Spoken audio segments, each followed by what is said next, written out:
Ladies and gentlemen, thank you so much to Songhi Nation and Esquimalt Nation for giving us such a warm welcome. And I would also like to thank Paul for being such a host and also teaching me how to pronounce Esquimalt. But I got it right, Paul. This year marks our 52nd year conference, and we have 400 delegates present in person and online from around the world. So I just have to say we are 52 years young and 400 strong. So really looking forward to this meaningful conversation in the next couple of days. On behalf of the conference planning committee, I also want to recognize our sponsors and our partners to really drive these meaningful conversations and efforts on resiliency and regenerative tourism efforts. In lieu of that, please join me welcoming Howard Teachin from Epsilon to the stage. Thank you.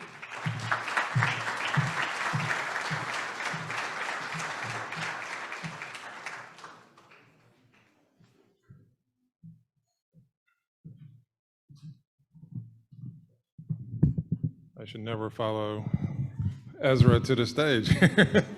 I'm certainly not worthy to follow that. So let's give another hand for the dancers. That was amazing. Thank you for arranging that and sharing that with us. My name is Howard Teachin. I'm with Epsilon Data Management, and it's a pleasure and an honor to be here. And it's just such a wonderful time to be in such a wonderful place, as beautiful as this is. We're going to be talking a lot about community and resiliency and et cetera, and that's really what is at the heart of what we do as we think about marketing in the tourism space. What we primarily focus on is how do we help individual destinations solve particular problems, whether that's rebounding from the pandemic, or where I come from in Florida, where we decided at the beginning that COVID didn't exist and we were just going to ignore it. And what that brought along with it, as well as we started to see tremendous numbers of people coming to Florida during the pandemic. So places like the Florida Keys that have enjoyed occupancy levels greater than they've been in years, ADR off the charts. What do we do now as other things start to come back online, as the cruise industry comes back and as the Caribbean opens? How do we maintain that? So what we look at is what is specifically going on in a community and work to resolve those types of issues. I'll be talking more about that during my session tomorrow. I invite you guys all to come and join me for that. But with no further ado, I'd like to introduce the moderator of the panel today is Marianne Joppi, and we are going to be hearing her and her panel discuss diversity, equity, and inclusion. And I can tell you from Epsilon, we are part of the Publicis Group, a French-owned company, so we're slightly ahead of the curve maybe on DEI. We talk about it regularly, go through training regularly, and it's an important concept and an important topic that we are discussing. So I'll turn it over to Marianne. Thank you guys, and have a great conference.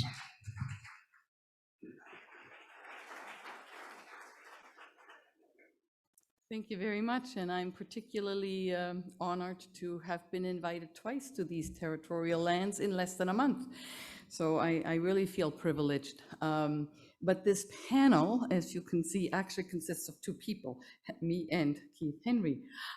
So I am going to introduce very briefly Keith, because his full bio is in the program and it's very long. But Keith is a Métis person and born in Manitoba, but grew up in Saskatchewan and has been particularly active in his professional career here in British Columbia. And while he started his career as a teacher, it is in developing the growth of authentic Indigenous tourism in Canada that he has really made his mark. And that's what we will be talking about today. And he has been honored with a number of recognitions across the country including an honorary doctorate from our university, University of Guelph, which we're really, really pleased to have bestowed on him, because as you will recognize very quickly, the work that he has done is absolutely outstanding. Keith.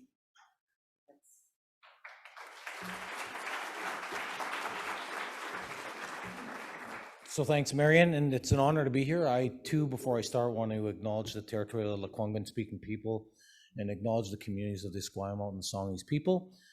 As introduced, my name's Keith, and what I'm going to do is I've got a handful of slides, and then we're going to break into a two-member panel conversation. But certainly look forward to that. So I don't know if my slides are going to come up shortly. Hopefully they are. What I want to do is just a little bit about myself. So we are a national nonprofit organization. I know some of you in the audience today from working here in Canada, but I recognize we have other global participants. We're like a cross-section in Canada between sort of a destination marketing organization and a sort of an industry advocacy body. We're Indigenous owned and operated. We support roughly 1,900 businesses in this country, some of which are here in Victoria, but we have businesses from large hotels to cultural centers to small guided adventure tourism, all majority owned and operated by our Indigenous people or their community development corporations, etc. What we try and do essentially is raise the voice and profile of Indigenous tourism. And I will say it was important for me to be here today because what's lacking in this sector is really accurate research on who the Indigenous tourism economy really is. There's several marketing partners, several industry bodies, many people that make all sorts of assumptions, and a lot of the research that's done in this sector is very macro level and really not all that helpful to our businesses. And more often than not, organizations like us are having to redo our own industry research at an economic level that makes it practical and accurate and reliable for our communities or our entrepreneurs to build their businesses. So it's been very important. Some of the success we've had over the past few years, it's been Indigenous led, Indigenous supported, and that's been key to our success. And I have to say this, tourism has a long ways to go still to address those challenges. We often, and I hear people, and I applaud all of the people that believe that tourism is an important sector. We fundamentally believe it, and I'm only one voice of many 100 First Nation, Métis, and Inuit communities in this country. But I can tell you, I don't know that our people always feel that they belong in this industry. And it's not anything about how some of your work is done personally, but the truth is, we often like to see us do protocol. We often like to see us perform, but what are we really doing to advance the business and the marketing? What are we really doing to advance how can our businesses and our communities make decisions without accurate research? Those are really important questions I propose to everyone in this room. Whether you're here in Canada, you're in the US or wherever, if your destination is building an economy for businesses, do they understand that particular network? Because it's a global interest, I can assure you, and some of the countries that have done it very well have reaped significant economic benefits if you want to look at it from that lens. Here in Canada, we're continuing to address the social lens as well as the economic. We've had a very difficult last few years, residential school bodies being found, and we're in the middle of sort of a lot of the work we do trying to help promote and share Indigenous culture in the midst of several competing agendas. And those are really challenging for us in the organization that we do with Indigenous tourism. So I would just sort of set that context in the sense of, I think all these conferences are only as much as you want to get out of them. I would just hope you remember some of those fundamental things that I'm proposing to you today. I want to share a little short video about some of our businesses. Because it's where I was born. It's also a place where my people, the Saisi Dene, have a long history. When you share the history of our people, there's no avoiding this place. The Saisi Dene people were forcibly relocated to Churchill from Little Duck Lake in 1956. And it was disruptive to our language and our culture. This is the foundation of the house where my Granny Fanny and John Clipping once lived. It's important to know and to understand the hardships and the adversities that people faced, because then you can greater appreciate their strengths and resilience in overcoming those hard times.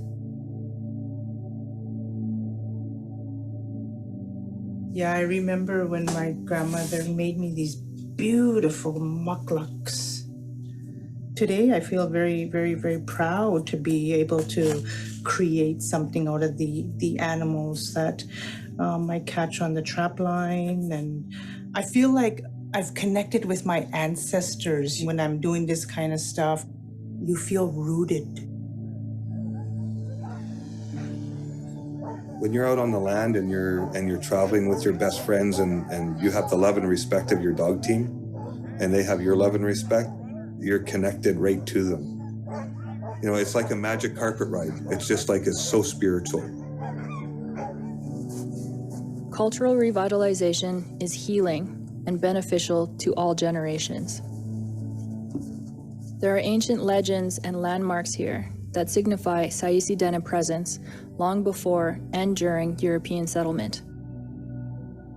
And our people are still here today.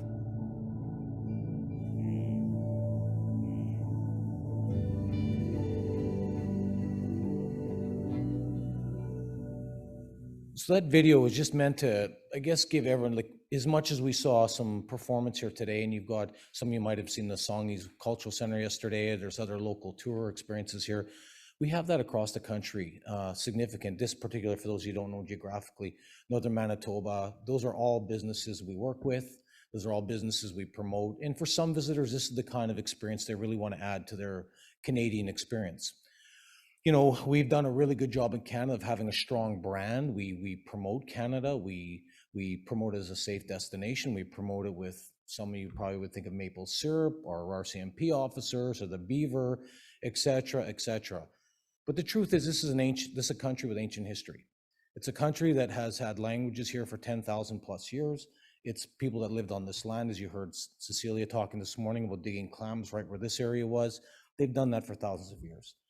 So it's not something that just formed here in 1867. It's been a country around for a much longer time. But we haven't effectively told that side of the story yet, and we've got a little ways to go. In terms of the actual size of our sector, I thought this slide would help. We're worth, in 2019 pre-pandemic, we were worth about $1.9 billion of roughly $102, $103 billion industry, 2% of the visitor economy. We continue to develop more export-ready businesses. So we had roughly about 130 export-ready businesses of our 1,900. So a long ways to go in terms of the development of that sector. And our industry was providing 39,000 roughly jobs through these kind of businesses that we're showing you.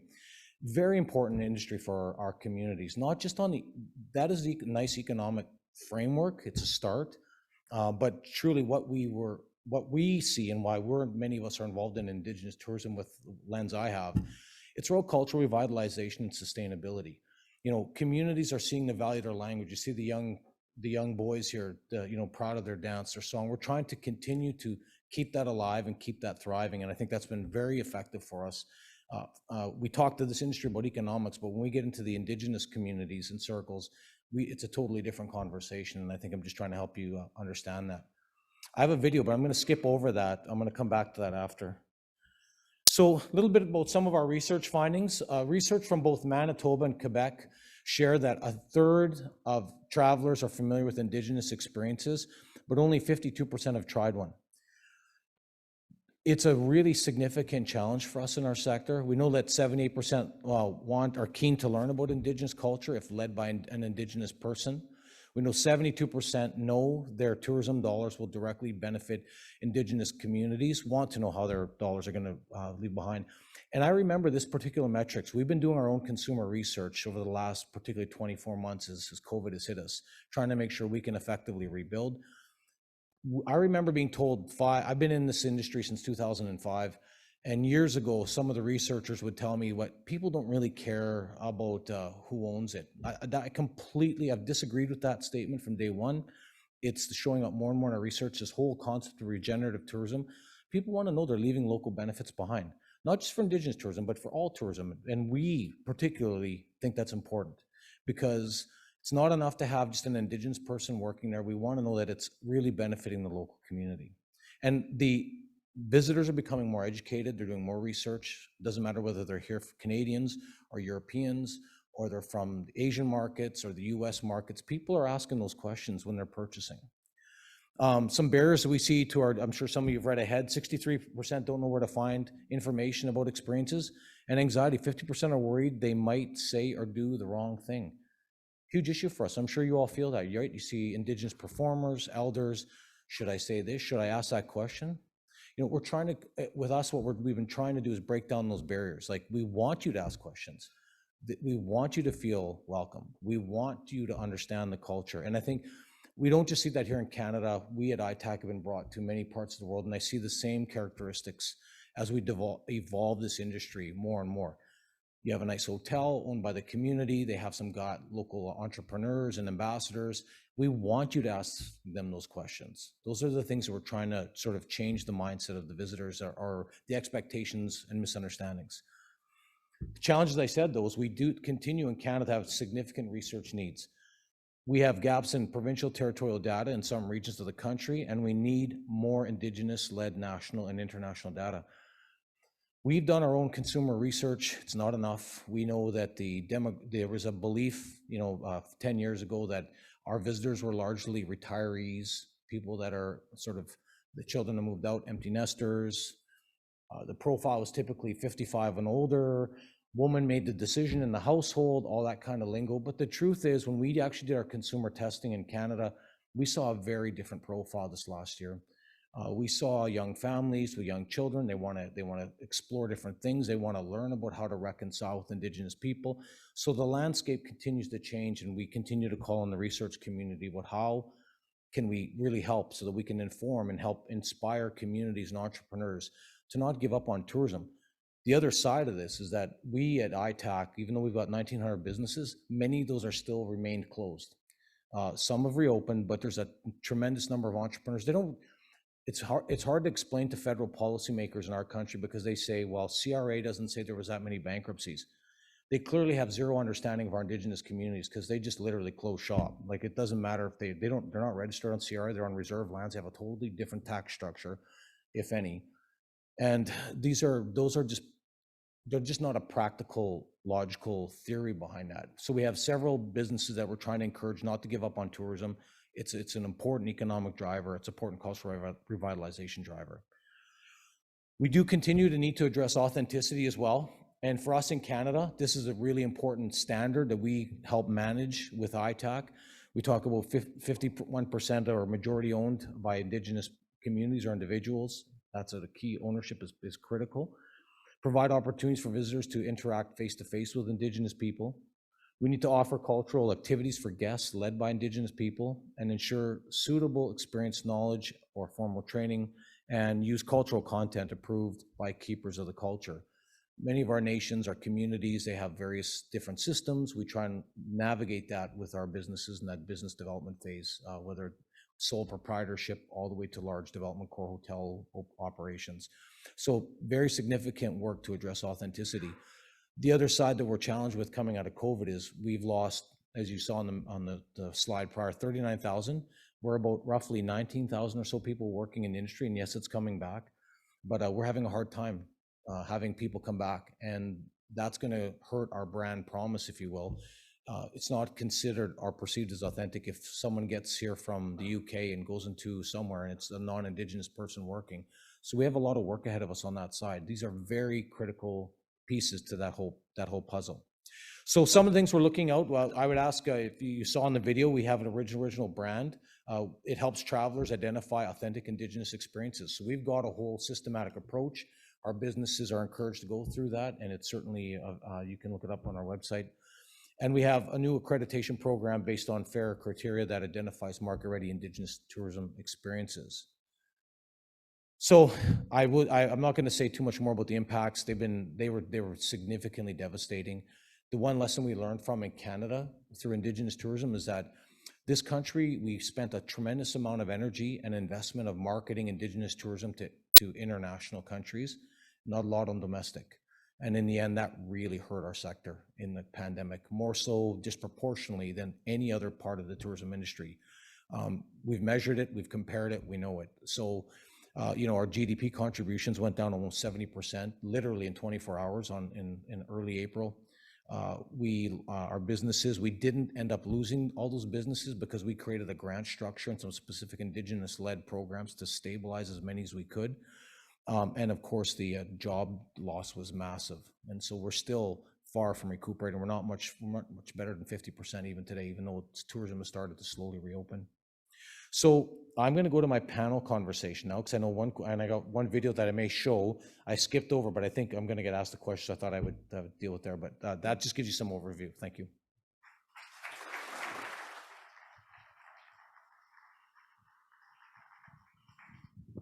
So does this work? Yes. We are happy to take questions from the audience.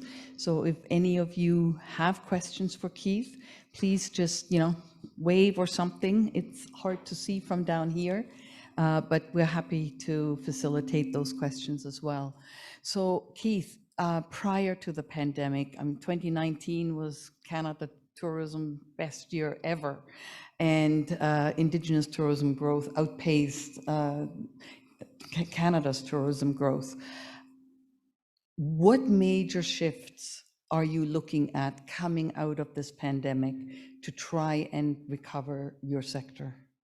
Well, I think, like I said, I sort of commented a little bit on it, but we're really shifting to a much more obviously domestic audience. I mean, yeah, we want the international audience to rebuild, but we have all sorts of glitches right now entering Canada. We know that will eventually come back, but the nice surprise for us last year is we had our best year ever in domestic tourism ever last year.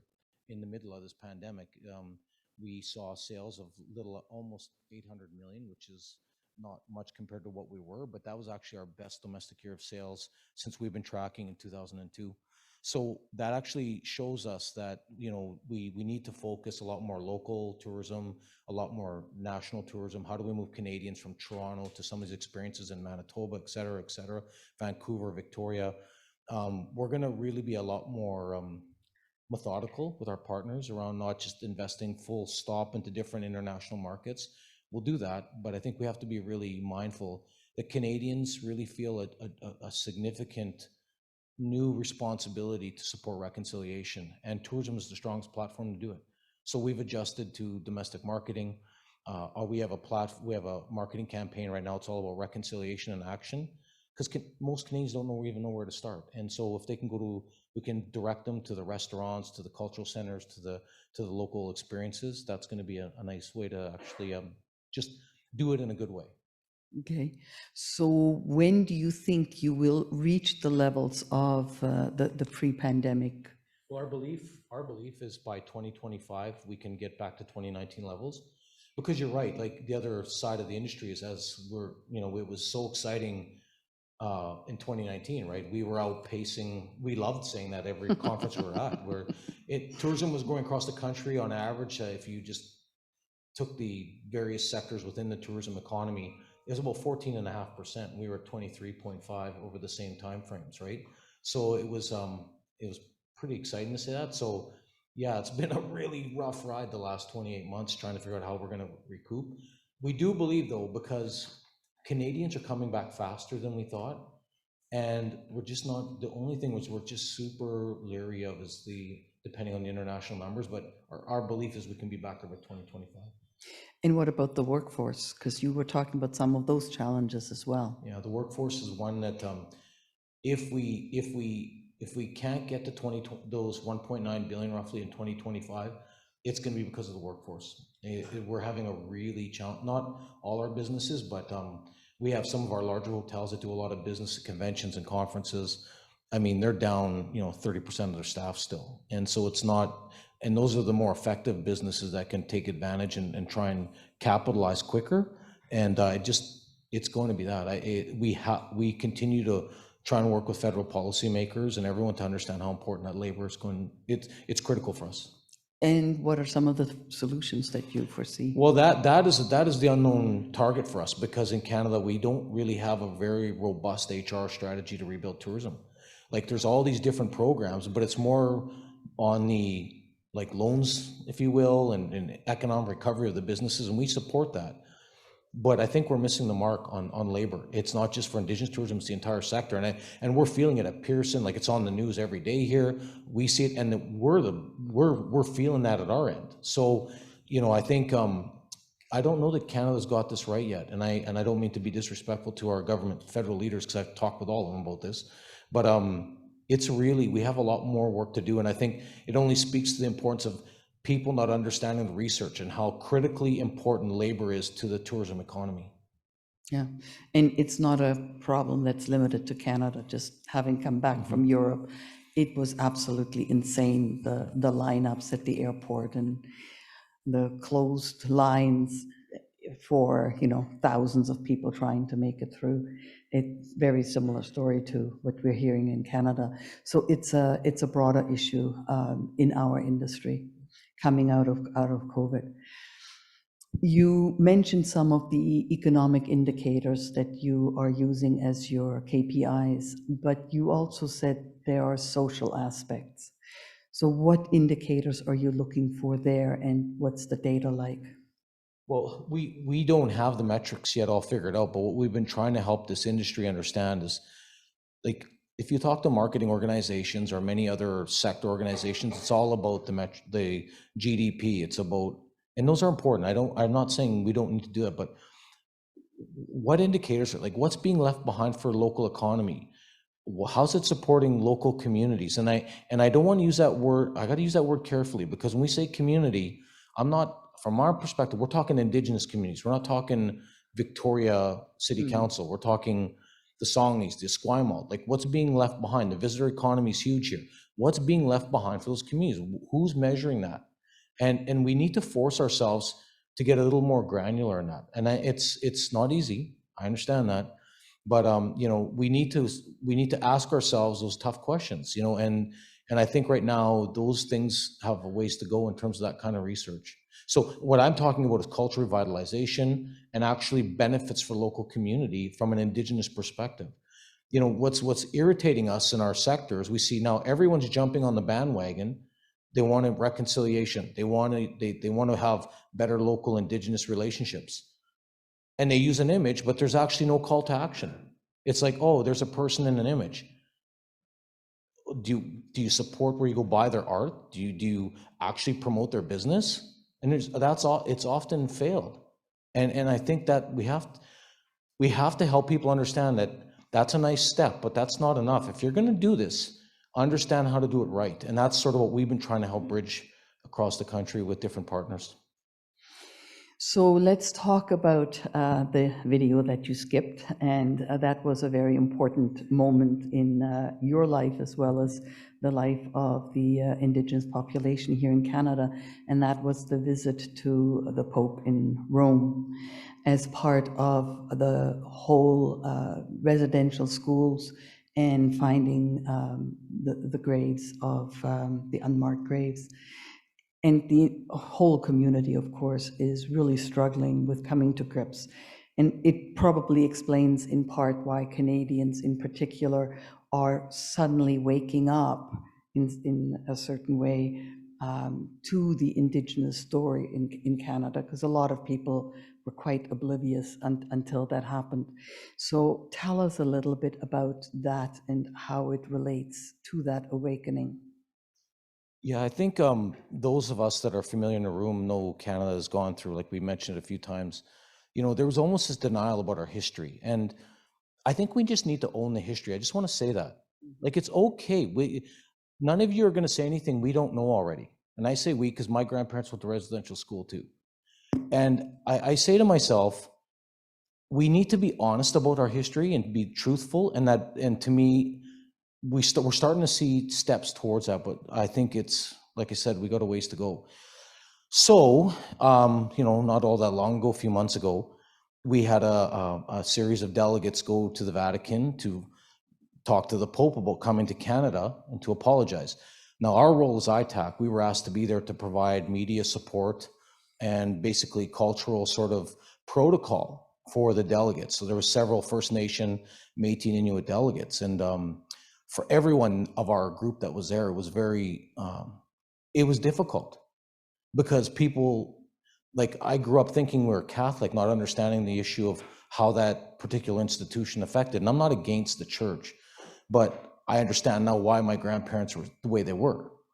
And so we're trying to understand and reconcile, and a lot of us struggling like I was, trying to understand how do we fit into this world, and why did we practice certain things and not others anymore.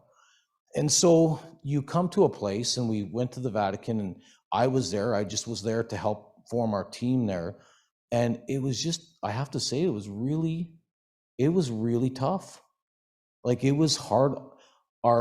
We had a number, like political delegates, and we were just the supporting cast, if you will, to help them. They were so emotionally, like, this is a difficult issue. Like, and our communities know that there's been stories of the issues of residential schools for many, many years. And it's finally like Canadians now are believing it because bodies were found. Like those things were talked about before. People didn't listen. So going there was really important. What I think it showed from us, the one powerful message that we took away from that was we took a bunch of young performing people celebrating their culture from many different delegations or different nations in the country. And we're at the footstep of the epicenter of the church, Catholic Church, and basically saying to that institution, your policy and your contract with our government didn't work. It was very powerful, but it was very emotional. I'm having a hard time talking about it, to be honest with you, because it just brings out a side that you don't even realize it was there subconsciously until you're in that moment. And there was people at the Vatican, like, I mean, I thought, I had a different impression, but most people were happy, but there was people visiting that were angry we were there. It was a surreal experience.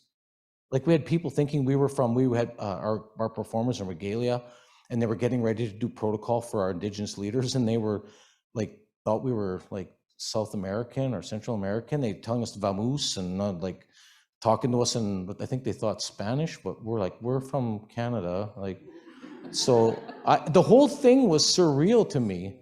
But a lot of our own, and some of our own Indigenous people didn't want to reconcile, like didn't care what the Pope says, and still don't to this day. It's very divisive in our community. But we were there to not, as Indigenous tourism, to basically show the power of our cultural sharing, right? And that part of that is in that video I have. Well, I'll show, it's only a few seconds long. I'll see if I can pull it up. Oh.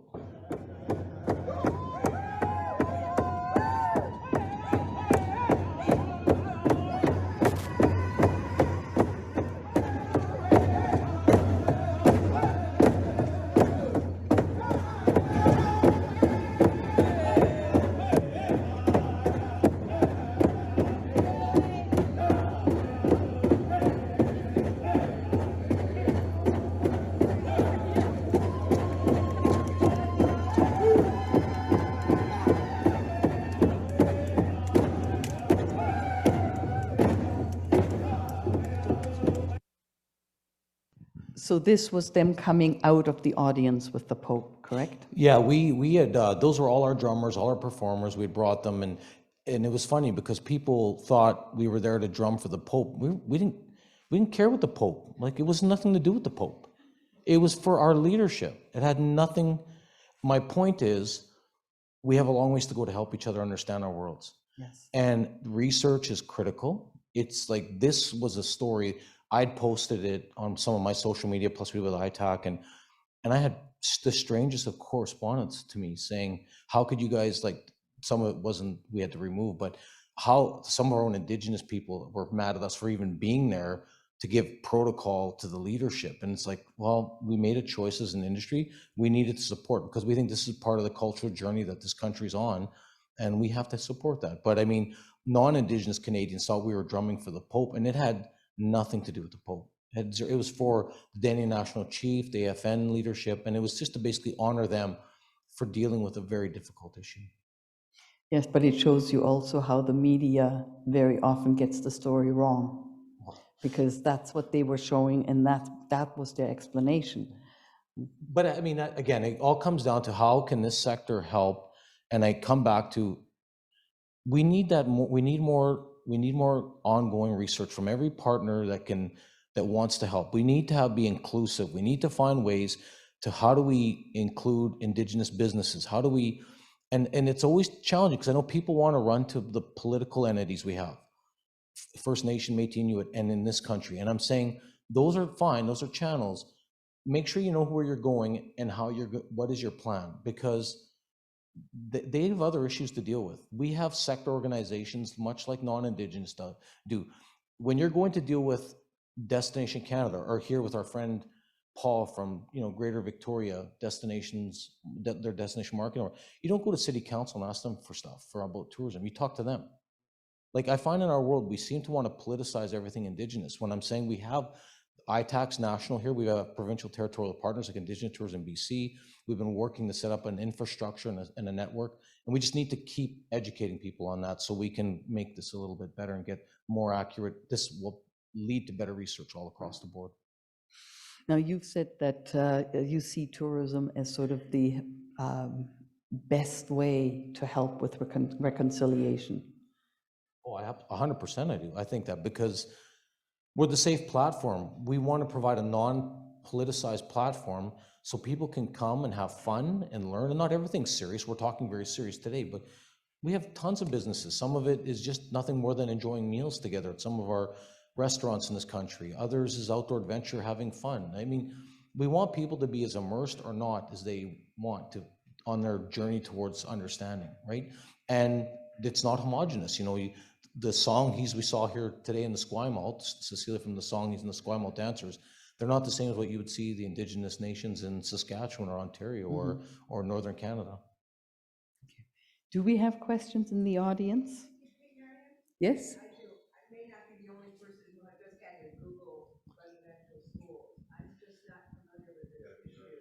Oh, all right. Thank you for bringing that up, Keith.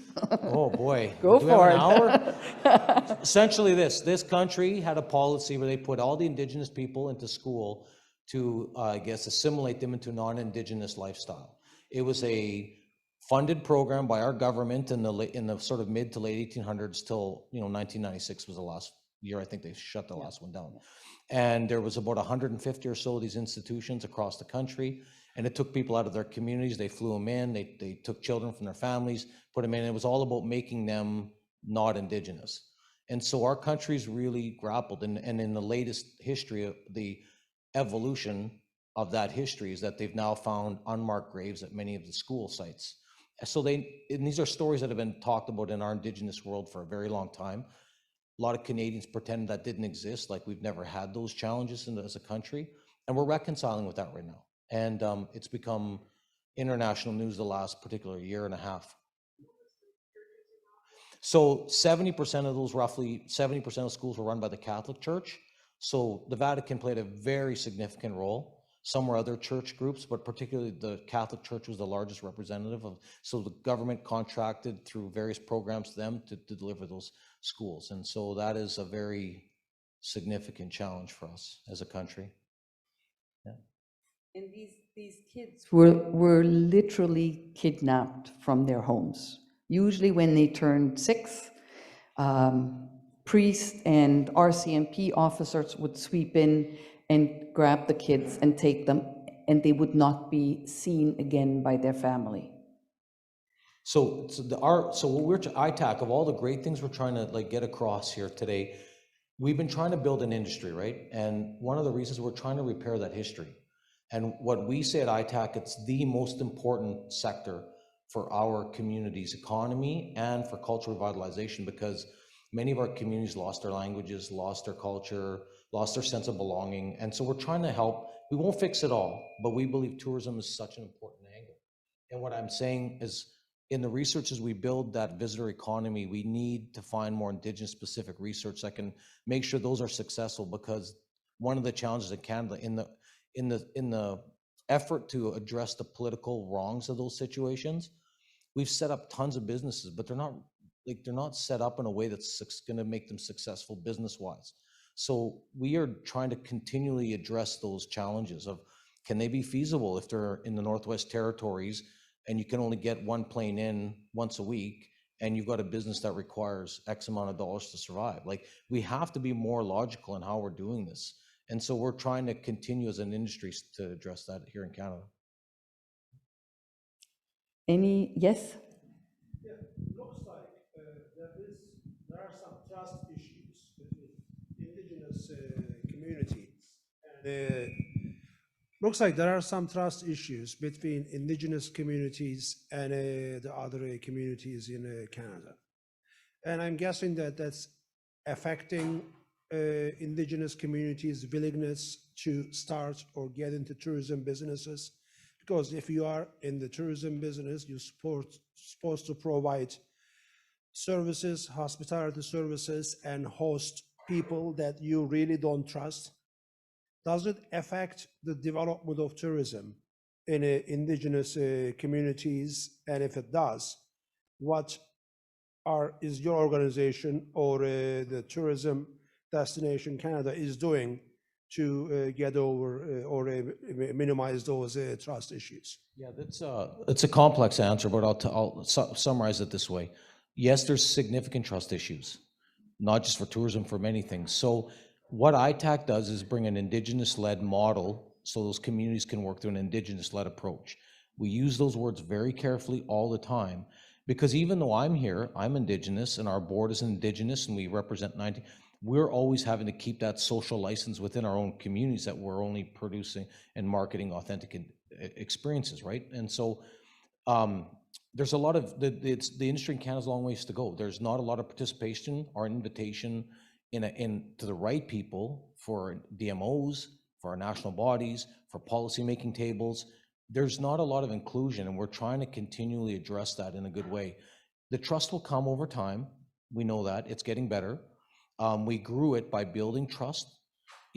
I'll give you an example. When 2010 came here, partners ran out and they did all this stuff. And I won't say who, but one partner came up with a significant 28.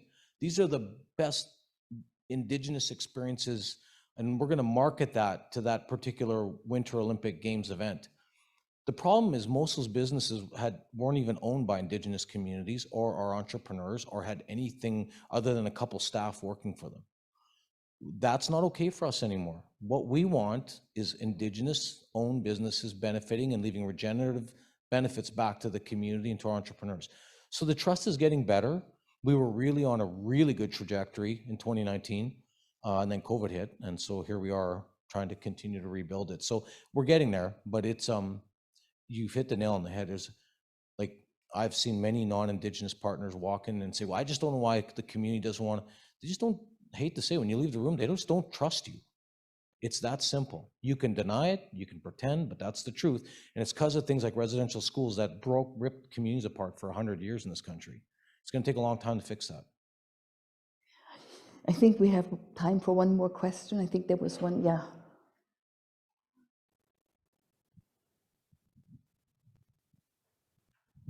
Hello. I'm from Saskatchewan, and we've done some collaborative work with some of our Indigenous business operators in terms of primary research and export markets. But I would really love to hear more about whether ITAC has developed any initiatives to help close some of those data gaps that provinces and territories would be able to support with. I understand that many of our traditional sources of data, like, for example, the labor force survey that Statistics Canada runs, or even the census data, we know that there's a lot of gaps when it comes to Indigenous data in those, and then things like Indigenous businesses don't often show up in some of, like, typical accommodation data sources and other things like that many destinations typically use to understand the supply side of the industry.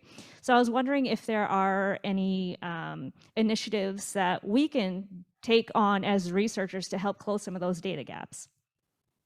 I would just say we do have great examples where we've done the test. So we do a lot of supply side research with the Conference Board of Canada.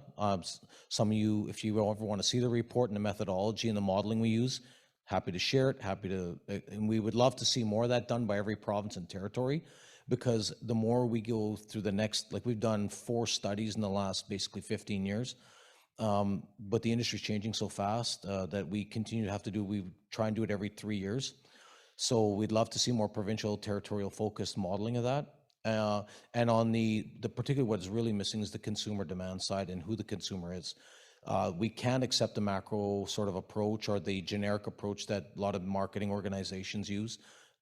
It just is often inaccurate. And then we have consultants walk into communities and with entrepreneurs to build a whole plan around information that's actually not accurate for our type of customer and our business. So we do have examples of good consumer research we would encourage people to follow. All right. Thank you very much, Keith, for spending this time with us and sharing some of your thoughts. And I am now going to call Anna Blunt to the stage. She is with Longwoods International and a TTRA board member, and she'll